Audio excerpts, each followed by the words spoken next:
Sandy, je passe immédiatement la parole donc au professeur Abdoulaye Dieye. Je voudrais d'abord commencer par m'acquitter d'un devoir agréable, celui de saluer l'initiative de Think Tank IPOD,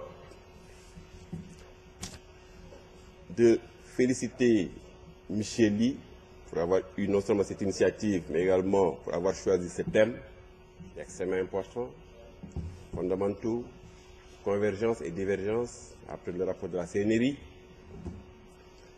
mais aussi le remercier de m'avoir invité à participer à ce forum.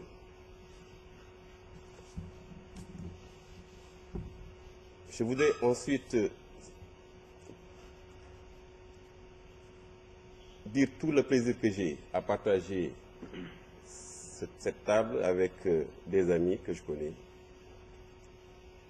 pour simplement introduire cette communication en 15-20 minutes, me dit-on, pour permettre surtout la réflexion, la discussion.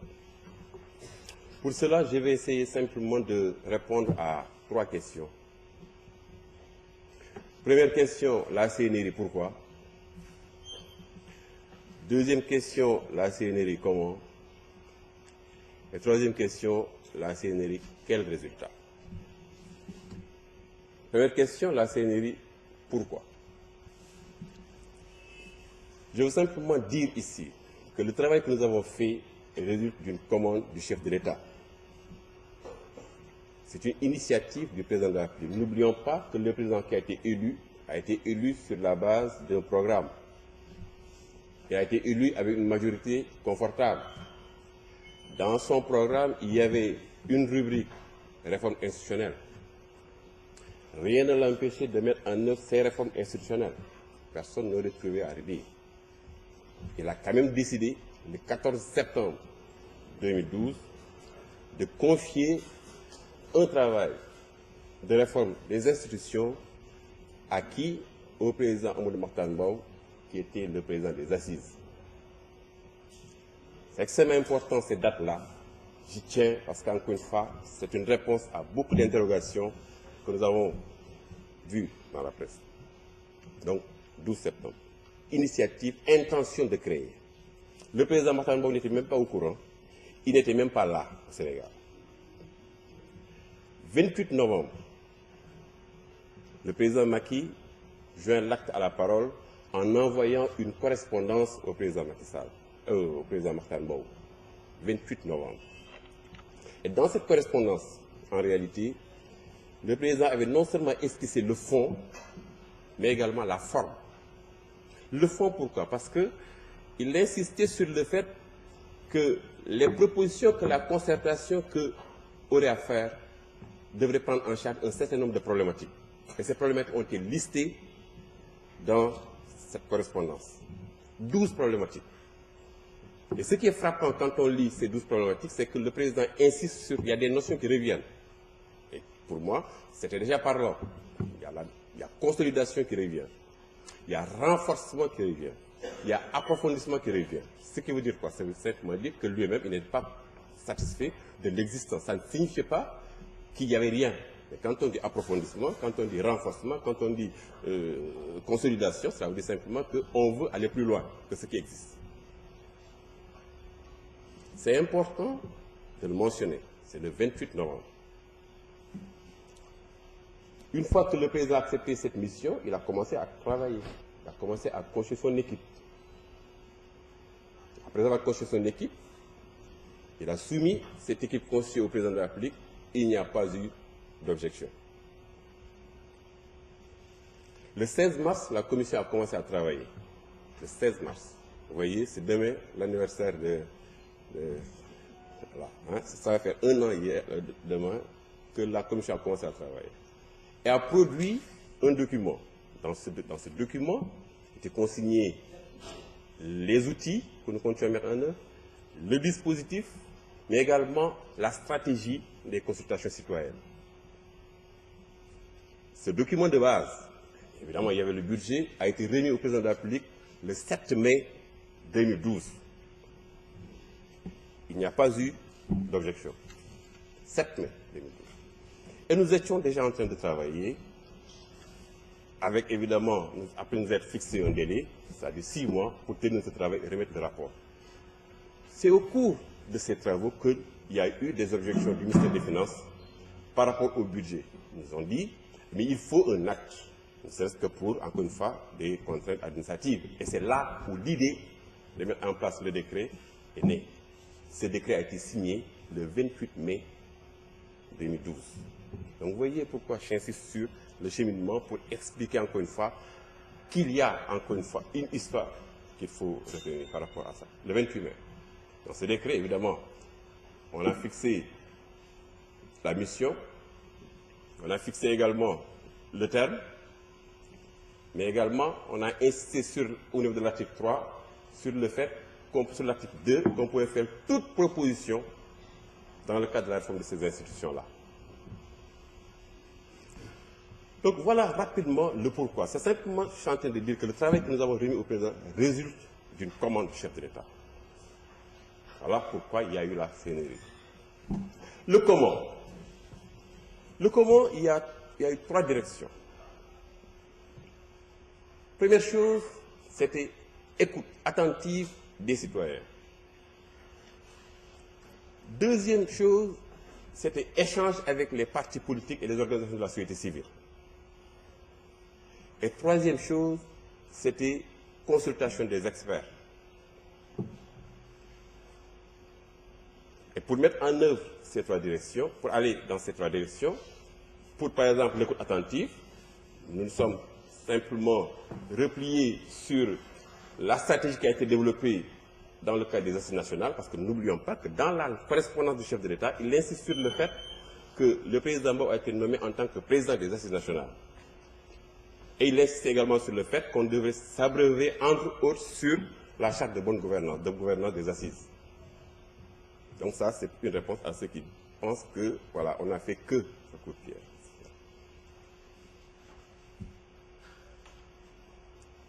Cela a été fait dans le cadre de l'écoute des citoyens de fora que nous avons organisé en septembre, de panels citoyens que nous avons organisé également en septembre, mais également à partir d'un questionnaire qui a été diffusé. Il appartenait à tous les Sénégalais qui le souhaitaient de participer en remplissant le questionnaire. Ça, c'est pour l'écoute des citoyens. S'il y a des questions, on peut y aller par rapport au fora, par rapport au panel, etc. Vis-à-vis des partis politiques, nous avons organisé une rencontre avec les partis politiques, avant même de lancer l'initiative, échange avec les partis politiques. Tous les partis politiques légalement constitués ont été saisis. Tous les partis politiques. Nous sommes repliés sur le ministre de l'Intérieur qui nous a donné une liste. Il y avait en ce moment 214 partis politiques. Voilà pourquoi tout à l'heure, quand il disait 200, il disait plus même. 214 partis politiques. 214 correspondances envoyées. 78 sont revenus avec la mention inconnue à l'adresse indiquée. Il y avait à peu près 90 partis lors de cet échange-là, où nous avons exposé tout ce que je viens de dire, la démarche, mais également la stratégie qu'on comptait mettre en œuvre pour mener à bien cette concertation. Il y a eu une rencontre avec également les organisations de la société civile, toujours le 22 juin. Pour les experts, il était question, chaque fois que nous devions mettre en œuvre certaines modalités, parce que pour les citoyens c'est des orientations, mais si le besoin se faisait sentir, nous avions une liste d'experts que nous pouvions consulter et que nous avons parfois consulté. Donc voilà rapidement le comment. Là aussi, s'il y a des questions, nous pourrons revenir sur ça. Donc pourquoi, comment et maintenant pour quel résultat. Nous avons travaillé et nous avons essayé, en fonction des problématiques qui avaient été soulevées dans la correspondance du président de la République, de trouver des réponses à ces problématiques-là. Évidemment, après un diagnostic qui a été fait sur le fonctionnement des institutions, depuis l'indépendance, mais également à partir de 2001, où on a commencé à noter certaines choses. Mais je répète, depuis l'indépendance. Ce diagnostic a été partagé avec les populations. Ce diagnostic fait partie du document de base qui a été remis au président de la République. Je disais tout à l'heure, il n'y avait pas eu d'objection. Et c'était, encore une fois, par rapport au fonctionnement des institutions. Le rapport que nous avons produit est ainsi structuré. Il y a une partie où nous avons essayé d'exposer donc, ce que je viens de dire, le processus, etc. Il y a une partie qui, le compte-rendu du point de vue des citoyens à partir des éléments de diagnostic, des orientations des citoyens, mais également, évidemment, des recommandations dans une troisième partie, recommandations sectorielles, en essayant d'avoir une réponse aux problématiques qui avaient été soulevées dans la correspondance du chef de l'État. Mais enfin, nous avons eu des recommandations générales et des annexes sont également dans ce rapport-là. Par rapport aux problématiques qui ont été soulevées, nous avons essayé de voir le point de vue des citoyens, le point de vue des experts, des partis politiques, et nous avons essayé, à travers ces rubriques-là, de faire des propositions, des recommandations. C'est ainsi que, par rapport à la consolidation de l'état de droit, nous avons retenu que le président disait dans sa correspondance, consolidation, parce qu'encore une fois, on ne peut pas dire qu'au Sénégal, on n'est pas en état de droit. Mais évidemment, il y a des failles, il fallait voir comment agir pour véritablement approfondir cet état de droit-là. Un état de droit, c'est quoi? C'est un état où le droit règne en maître. C'est un état où le principe de la hiérarchie des normes est respecté. Le principe de la hiérarchie des normes, c'est quoi? C'est qu'un décret doit être conforme à une loi. Une loi doit être conforme à la Constitution. Donc, il faut faire en sorte que ce principe-là soit respecté. Le problème que nous avions par rapport à ça, c'était quoi? C'était qu'il y a certes des recours qui sont prévus, il y a certes des juges qui sont mis en place, mais prenez par exemple pour vérifier si un acte administratif est conforme à la Constitution, c'est-à-dire le recours pour excès de pouvoir, on était obligé de venir jusqu'à Dakar pour régler cela. Ça, c'était quand même une faille. Quelqu'un qui est à Fongolimi, il y a un acte du conseil rural, il est obligé, parce que c'est un acte administratif, il n'y a que la Cour suprême qui est compétente, il était obligé de venir jusqu'à Dakar pour faire ça, avec ce que ça comporte comme conséquence. Donc ça, c'est une faille par rapport à ce qui existe dans d'autres pays, même le Mali. Nous avons dit, il y a une nécessité de rapprocher la justice du justiciable. Autre chose, pour vérifier si la loi est conforme à la Constitution, nous avons adopté, depuis 1960, le contrôle par voie d'action, et depuis 1992, le contrôle par voie d'exception. Mais avec cette faille, qu'il fallait attendre d'être au niveau de la Cour suprême pour pouvoir soulever cette exception d'inconstitutionnalité, ce qui est arrivé il n'y a pas longtemps dans l'affaire que nous connaissons. Donc il fallait attendre d'être au niveau de la Cour suprême. Dans d'autres pays, dès la première instance, on peut soulever. Évidemment, il y a des avantages, il y a des inconvénients. Nous avons étudié tout ça, nous avons fait du droit comparé, nous avons dit il faut au moins pouvoir descendre à un niveau inférieur. Ne plus être dans l'obligation d'être à la Cour suprême pour. Voilà pourquoi nous avons proposé qu'au niveau de la Cour d'appel, qu'on puisse soulever l'exception d'inconstitutionnalité, avec obligation maintenant pour le juge suprême de se prononcer par rapport à ça. Je rappelle, en France aujourd'hui, depuis 2008, même au niveau de la première instance, on peut soulever l'exception d'inconstitutionnalité. Il y a des avantages, il y a des inconvénients. Aux États-Unis, où le modèle est né, c'est tous les juges qui peuvent contrôler la constitutionnalité d'une loi. Nous avons estimé également que le problème du Sénégal, c'est un problème de la justice constitutionnelle. Avec ce qui est arrivé, tout le monde se rappelle, entre 2010 et 2012, avec le Conseil constitutionnel qui a tendance à se déclarer incompétent, et à raison. Moi, je dis toujours, à raison. Parce qu'on ne peut pas dire aux juges constitutionnels, vous n'êtes pas courageux. Ils ont décidé de travailler à partir des textes. C'est les textes qui disent, le juge constitutionnel est compétent pour article 2 de la loi 92. Et on liste. Eux, ils se fondent simplement sur ça pour dire qu'on est incompétent. Conséquence, on a des contentieux sans juge. C'est ce qui est dommageable dans un état de droit. Nous avons estimé nécessaire de renforcer la justice constitutionnelle en créant une cour constitutionnelle, en renforçant les pouvoirs de la cour constitutionnelle pour éviter qu'il y ait désormais des contentieux sans juge. L'autre problème, c'était quoi? C'était la composition de la cour constitutionnelle. Le Sénégal est le seul pays où c'est le président de la République qui nomme tous les membres. Regardez autour de nous, regardez en France, regardez dans les grandes démocraties. Parfois, l'exécutif n'intervient même pas dans la nomination des membres de la justice constitutionnelle. Le Sénégal est le seul pays dans la sous-région, un peu partout dans les grandes démocraties, où c'est le président de la République qui nomme tout le monde, il nomme les 5. Dans d'autres pays, au Mali, au Burkina, il y a un pouvoir de nomination diversifié.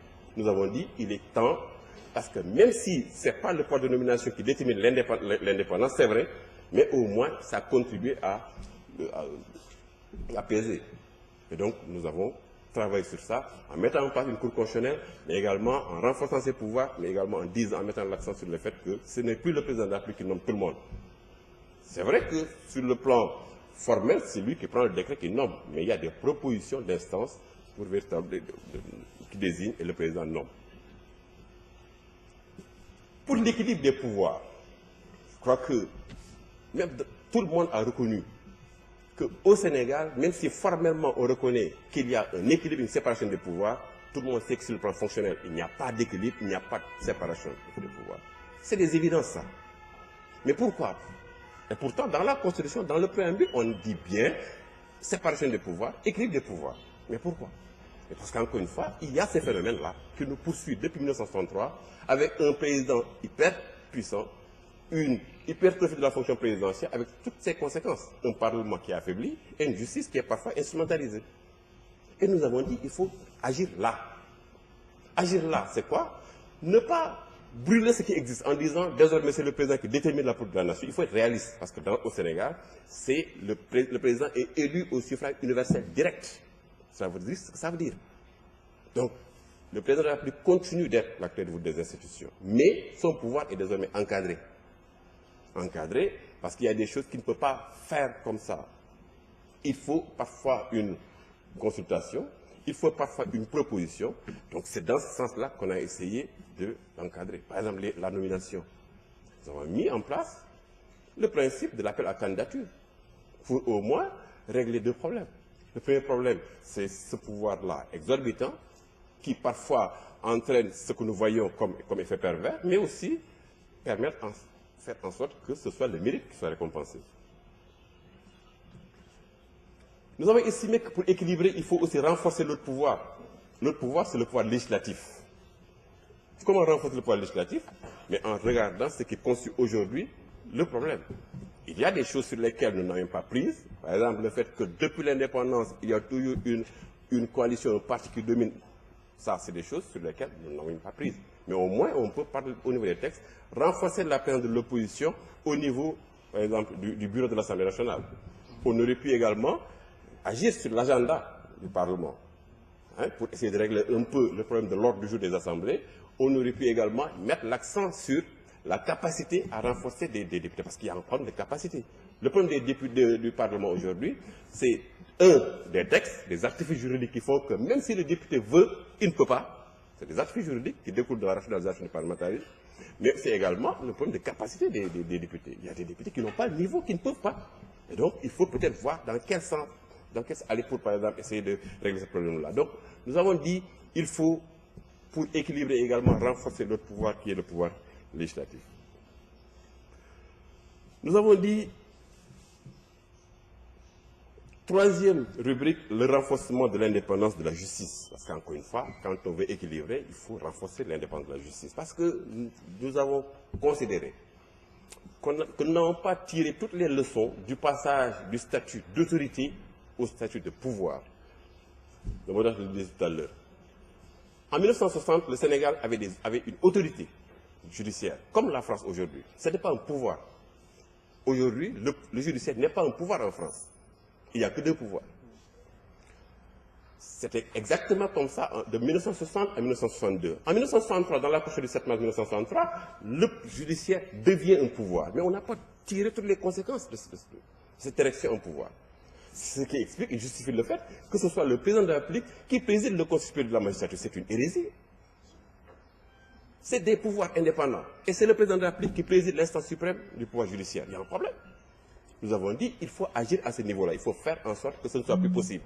Même si nous avons quand même estimé qu'il faut une représentation de l'exécutif au niveau du Conseil supérieur de la magistrature, qu'il faut également une représentation de législatif au niveau du Conseil supérieur de la magistrature à travers des personnalités qui sont désignées par le président de la République et le président de l'Assemblée nationale. Mais il faut au moins agir à ce niveau-là. Nous avons estimé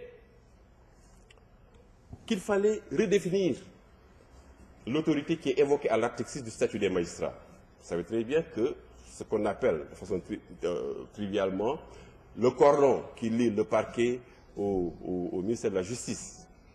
Au moins, c'est parce qu'encore une fois, c'est ce qui justifie, explique ces instructions. Regardez simplement ce qui s'est passé il y a 2 jours avec le procureur de Matam. C'est vrai qu'on a dit beaucoup de choses qui sont des choses qui sont fausses, mais au moins, ce qui est clair et net, c'est que la lettre d'explication qui a été envoyée au procureur de Matam avait 2 objets.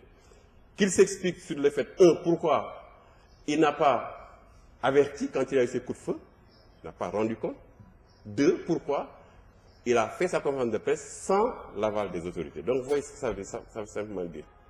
Simplement parce qu'encore une fois, le procureur, il est dans l'obligation de respecter la hiérarchie. C'est le texte.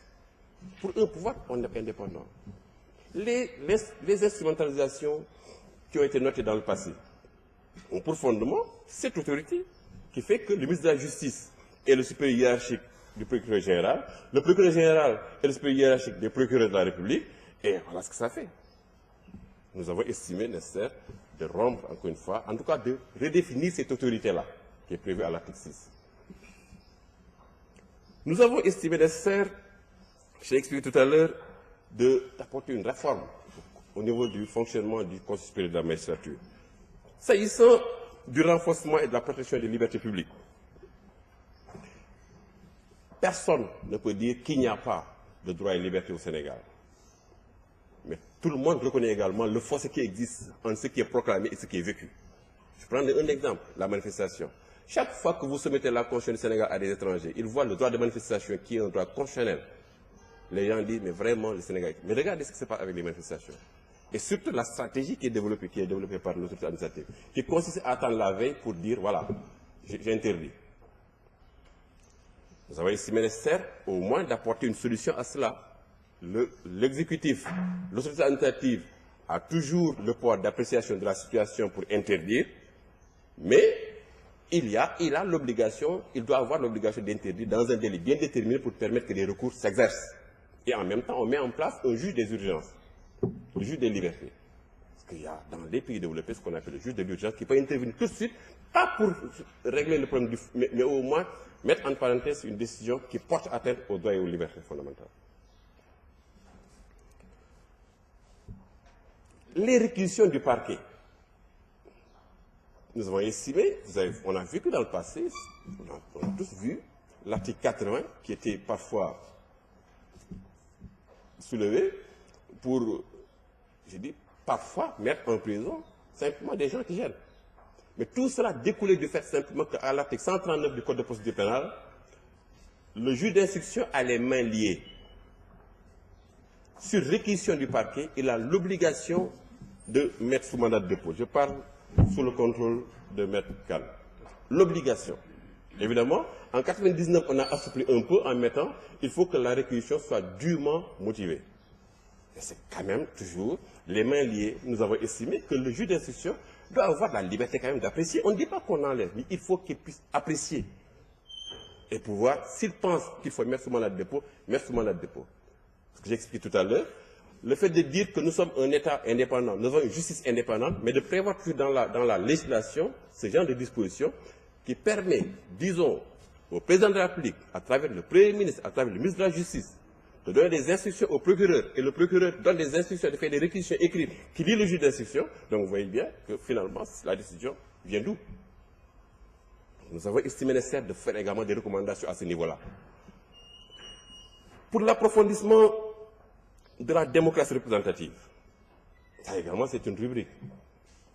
Nous avons estimé nécessaire de faire cesser ce constat-là, parce que le peuple est en réalité un faire-valoir démocratique au Sénégal.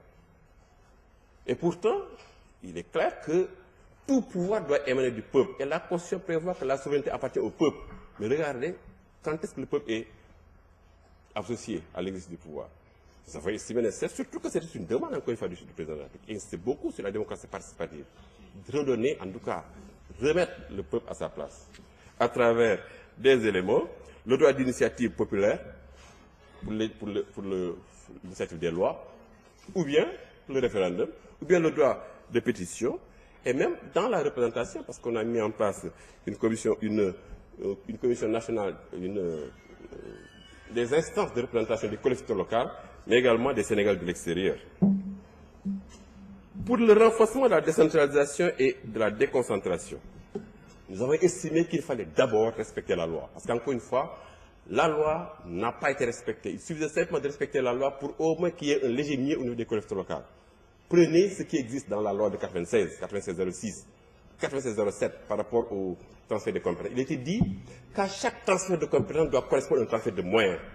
Je parle sous le contrôle d'un élu local, d'un président de région. Il sait très bien que ça n'a jamais été respecté. Donc moi j'ai dit, il suffisait de respecter la loi, qui veut que chaque fois qu'on...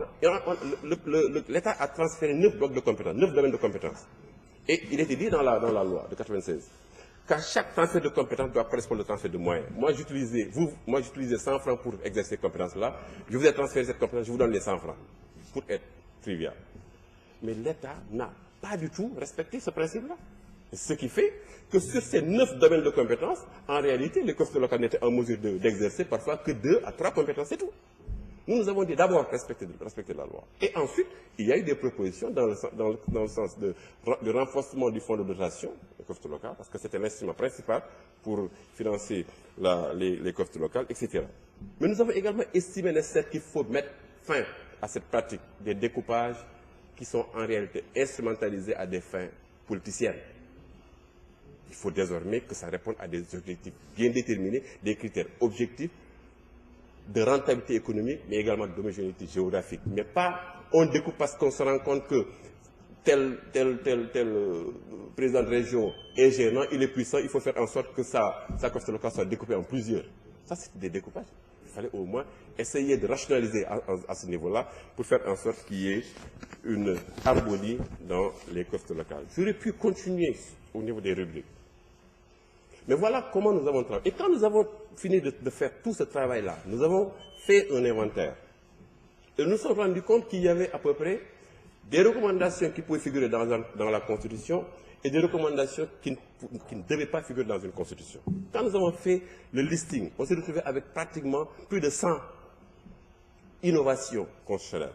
Et nous avons dit, même si nous voulions faire une révision de la Constitution, on se retrouverait de facto avec une nouvelle Constitution.